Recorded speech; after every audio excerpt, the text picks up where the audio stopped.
Senhor presidente, senhores deputados, senhoras deputadas, público que nos acompanha em todo o país. A pergunta que nós precisamos nos fazer, em primeiro lugar, presidente, é como nós chegamos aonde nós chegamos. Como um país que crescia, gerava emprego, deputado Elvino, respeitado no mundo inteiro, promovendo a inclusão, transformando a vida de milhões, hoje se tornou um sinônimo de vergonha internacional, um país mergulhado num caos institucional, numa crise sanitária, numa crise econômica, numa crise política. E eu fico feliz quando eu vejo, senhor presidente, o Supremo Tribunal Federal fazendo um reencontro com a sua função fundamental de guarda da Constituição, de defesa do Estado Democrático de Direito. Porque, infelizmente, senhor presidente, boa parte do que nós estamos vivendo hoje foi fruto da omissão, foi fruto da conivência do Supremo Tribunal Federal, da hipertrofia do Poder Judiciário, do Ministério Público Federal, e que a sociedade assistiu calada, que a grande mídia aplaudiu, e que esta casa também foi conivente, deputado Renildo Calheiros. Quando a Constituição foi rasgada, e uma mulher honesta como Dilma Rousseff foi caçada nesta casa, numa Assembleia presidida por Eduardo Cunha, o Supremo Tribunal Federal se calou, a grande mídia aplaudiu, o grande empresariado aplaudiu, e muitos que estão aí hoje fizeram coro, sabendo que aquilo era uma violência contra a Constituição e contra o Estado Democrático de Direito. Quando os direitos do presidente Lula foram violados, quando Lula foi perseguido, quando Lula não pôde ser candidato, quando todos sabiam que a Lava Jato era uma operação ilegal, com fortes vínculos com os Estados Unidos, com a Suíça, que tinha por objetivo afrontar o Estado Democrático de Direito e impedir que o maior presidente da história desse país pudesse ser candidato. Aonde estava o Supremo Tribunal Federal? Aonde estava o TRF4, que se transformou num tribunal de convalidação das decisões ilegais do Sérgio Moro e do Dr. Dallagnol? Aonde estava o ministro Félix Fischer, relator no STJ? Aonde estava o ministro Fachin? Onde estava a República de Curitiba, sabedora de todas as violações, de todas as violências contra a Constituição? Senhor presidente, se não tivesse o Brasil vivido um processo de criminalização da política, de perseguição da política, de covardia institucional diante dos desmandos da Lava Jato, dos seus procuradores e do Sérgio Moro, o Brasil não estaria vivendo a crise que vive hoje. Bolsonaro é filho legítimo desta cruza perversa da Lava Jato com a Rede Globo, com a grande mídia. Meus amigos e minhas amigas, vocês acham de fato que o país elegeria uma figura como essa, que ninguém nem sabe o nome, que está sendo julgada hoje, se não fosse a onda de ódio, de ressentimento, de destruição da política que este país viveu, senhores e senhoras? Vocês acham que, de fato, este parlamento, que já teve aqui nomes como Ulisses Guimarães, Mário Covas e tantos outros, elegeria figuras que não têm nenhuma história, com fortes vínculos com aquilo que de pior, a escória das relações subterrâneas?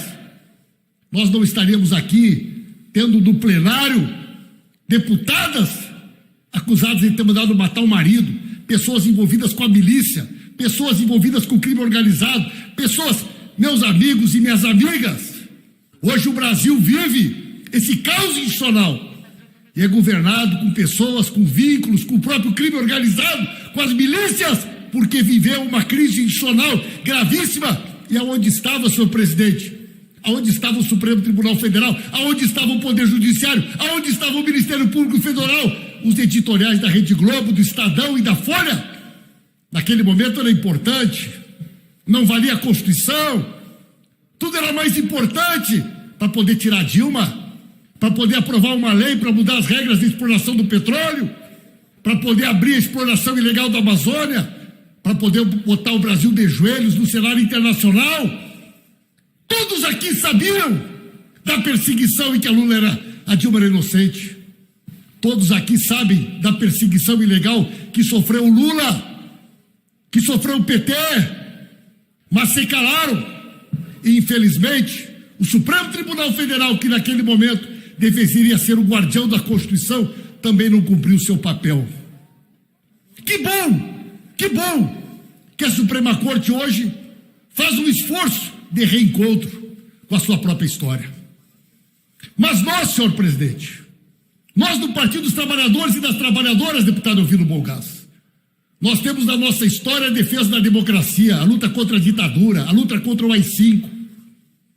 Nós temos na história do nosso partido a luta pela democracia. E este deputado está preso não pelo que ele falou, mas pelos crimes que ele cometeu. Não vamos confundir liberdade de expressão.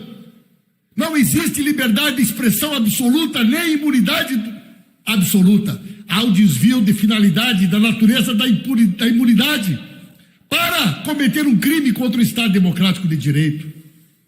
Um crime que está caracterizado pelas diversas condutas deste indivíduo, que representa um movimento muito mais amplo, que visa, sim, enfraquecer a democracia, que faz apologia da tortura, que faz apologia da ditadura, que despreza a democracia, que faz discurso de ódio, de ressentimento.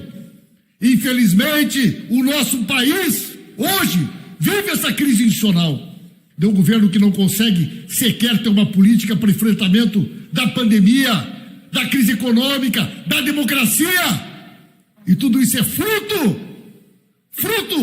da quebra, da ruptura institucional que tirou a Dilma da presidência e impediu o Lula de ser candidato. Este momento que nós estamos vivendo tem a digital de muita gente. Figuras como essa, que está presa, que envergonha o parlamento, que envergonha o Brasil. Este machão bombado que veio aqui chorar para tentar sensibilizar a sociedade brasileira, como se nós não soubéssemos os crimes que ele já cometeu, jamais seria um representante do povo do Rio de Janeiro se o país não tivesse sofrido esta crise sem precedentes na legitimidade da sua representação.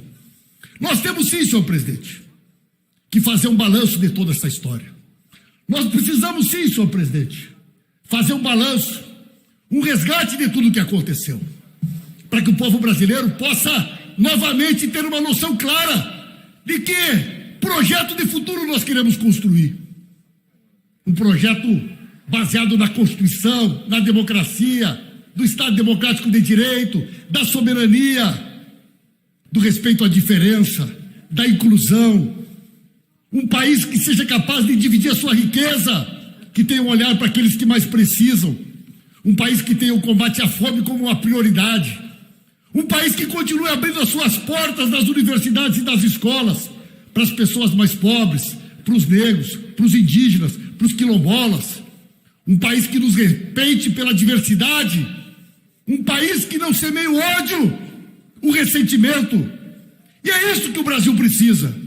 Recuperar a esperança. E hoje, dar esta resposta é dizer não ao autoritarismo. Ditadura nunca mais. Desprezo pela democracia nunca mais. AI-5 nunca mais. Tortura nunca mais.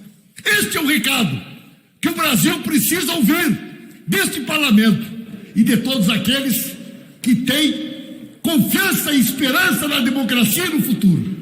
E que aqueles, como Sérgio Moro, Dallagnol e tantos outros, que com a sua digital também rasgaram a Constituição de forma diferente, singela, sofisticada, também rasgaram a Constituição e num determinado momento devem pagar pelos crimes que cometeram. É isso, senhor presidente. Obrigado pela atenção de todos.